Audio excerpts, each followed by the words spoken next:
All right, today we're jumping into one of the most beautiful ideas in all of physics, and we're taking our cues directly from R. Shonker's classic textbook. It's all about this deep, almost magical connection between symmetry and the fundamental laws of nature. Specifically, what happens when you just rotate something. So think about this for a second. Why are the laws of physics the same no matter which way you're facing? It sounds almost like a silly question, right? Of course, if you do an experiment, it shouldn't matter if your lab is pointed north or east. But in physics, it's these super simple, almost obvious questions that lead to the most profound truths about how the universe is actually built. Okay, so here's the game plan. We're going to start with the big idea of symmetry, then link it to the actual math that makes it work. From there, we'll see how quantum mechanics throws a huge curveball at our intuition and how that leads to a really shocking conclusion. And finally, we'll put it all together to see how this actually helps us describe the real world. So first things first, let's nail down the core principle that gets this whole engine running. This idea is called rotational invariance. In quantum speak, it means the Hamiltonian, which you can just think of as the rulebook for a system's total energy, doesn't change one bit when you rotate the system. Now, this isn't just a neat little fact. Thanks to a brilliant idea called Noether's theorem, whenever you find a symmetry like this, it means something has to be conserved.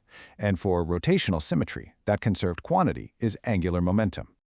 Okay, so that leads us to a really important character in our story. If this symmetry means angular momentum is conserved, how do we actually talk about it and, do the math in the quantum world? Well, here's where we build a bridge from what we know to the quantum realm.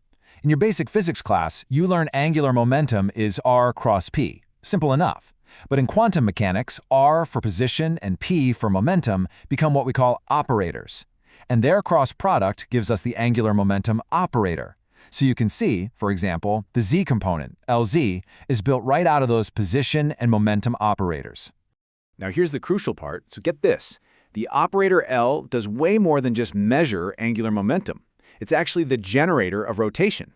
What that means is, if you apply this operator to a quantum state, you are mathematically performing the act of rotating that state just a tiny, tiny bit. It's an action operator, not just a measurement tool. So, how does this operator actually behave? This is where quantum mechanics just decides to leave our everyday experience in the dust. Things are about to get weird. Let's try a quick little experiment. Go ahead and grab a book, or even just your phone. Okay, you ready? First, tip it 90 degrees forward, away from you. Then, rotate it 90 degrees to the right. Just notice how it ends up. Now, put it back to the start. This time, do it in the other order. 90 degrees to the right first, and then 90 degrees forward. See that? It's in a completely different final position. The order absolutely matters. In math, we have a word for this. We say 3D rotations do not commute. And that simple book trick perfectly demonstrates a deep rule of the quantum universe. The physical fact that rotations don't commute is captured perfectly by the math of these operators. This equation right here is called the commutation relation. It shows that if you swap the order of Lx and Ly, you don't get zero. You actually get the third operator, Lc, to pop out. It's pretty wild. Now, this isn't just some math curiosity. It has a gigantic physical consequence. It means there's an uncertainty principle for angular momentum. You literally cannot know the exact value of all three components of a particle spin at the same time. But, and this is a huge but, it turns out the total squared angular momentum, L squared, does commute with any single component. So we get a consolation prize. We can know two things for certain: the total magnitude of the angular momentum and its projection onto one axis, which we usually just call the z-axis. Okay, this might all seem like we're deep in the mathematical weeds, but it leads us right to the most mind-blowing, most famous result in this entire field. So classically, you'd think a spinning top could have any amount of angular momentum, right? It could always spin just a little bit faster or a little bit slower. But those strict mathematical rules we just looked at, the commutation relations, they force a totally different reality on the quantum scale. It turns out angular momentum is quantized. It's not a smooth dial. It's a switch with specific clicks. It only exists in these discrete little packets. The total amount is set by a quantum number we call L, and the part we can measure along our z-axis is set by another number, m. And m can only be an integer, going in steps all the way from negative L up to positive L. So what does that mean? It means for any given total angular momentum L, there are exactly 2L plus 1 possible ways for that spin to be oriented in space. It's not allowed to point just anywhere it wants. It's restricted to a very specific set of directions. Okay, so we've got these really strange quantum rules. But so what? What are they good for? Well, this is where all this abstract math suddenly becomes an incredibly powerful tool for describing reality.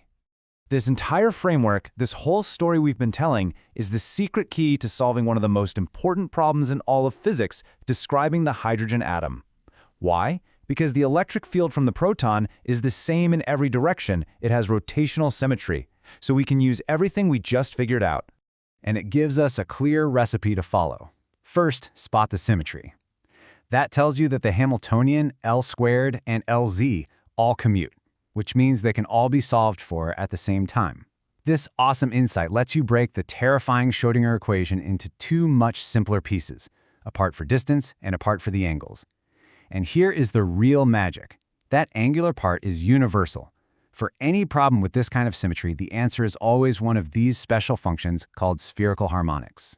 So the complete description of the electron state, its wave function psi, just ends up being two pieces multiplied together. A radial part, r, which depends on the specifics of the force, and that universal angular part, y, the spherical harmonic, which only depends on the symmetry. So let's just step back and really let that sink in. We started with a simple, almost childish idea about spinning things around. That led us to some strange math which forced angular momentum to be chunky and come in packets, which then gave us the exact blueprint for calculating the shapes of atomic orbitals, the very structure of matter. The takeaway is just profound. The symmetry of the universe dictates the structure of matter itself. And that leaves us with one last, really exciting thought to chew on. We've seen how this one symmetry, rotation, literally builds the atom. So the question is, what other, maybe more abstract, symmetries are out there? And what other fundamental parts of our reality are they secretly in charge of?